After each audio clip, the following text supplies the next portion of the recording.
अस्सलामुअलैकुम A1 global TV UK से खुशामदीद और मैं हूं नाइला भट्टी। सबसे पहले शामिल करते हैं आज की अहम खबर। विहाड़ी 7 साल बच्ची से मुबैना ज्यादती के इल्जाम में गिरफ्तार मुलजिम के हलाकत का मामला। बुरसा ने पुलिस पर कत्ल का इल्जाम आयद कर दिया। बुरसा का पुलिस के खिलाफ एहतजाजी मुजाहरा, नारेबाजी की गई। चीफ जस्टिस ऑफ पाकिस्तान वज़ीर आज़म पाकिस्तान से इंसाफ फराहम करने की अपील।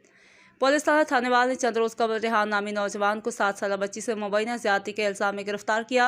पुलिस ने मुलजिम को गिरफ्तार करने की प्रेस कॉन्फ्रेंस भी की थी। पुलिस ने इसी रात गिरफ्तार मुलजिम रेहान को पुलिस कांस्टेबल से गन छीन कर फरार होने की प्रेस रिलीज जारी की थी।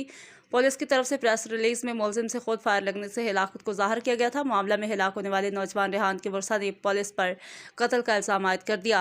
लवाहकीन का विहाड़ी पुलिस के खिलाफ एहतजाजी मुजाहरा, मुजाहरीन के पुलिस के मुखालिफ शदीद नारेबाजी करते हुए कहा कि मकतूल के वालिदैन का कहना है कि हमारे बेगुनाह बेटे को पुलिस ने सिर्फ इल्जाम की बुनियाद पर गिरफ्तार करके नाहक कत्ल किया है।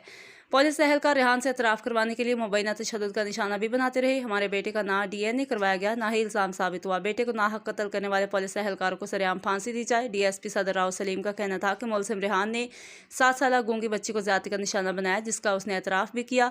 मुतासर बच्ची का मेडिकल भी करवाया गया, जिसमें ज्यादती साबित हुई। गिरफ्तार मुलजिम ने पुलिस कांस्टेबल से गन छीन कर फरार होने की कोशिश की, जिससे इसे फायर लगा और वो जा भाग हो गया।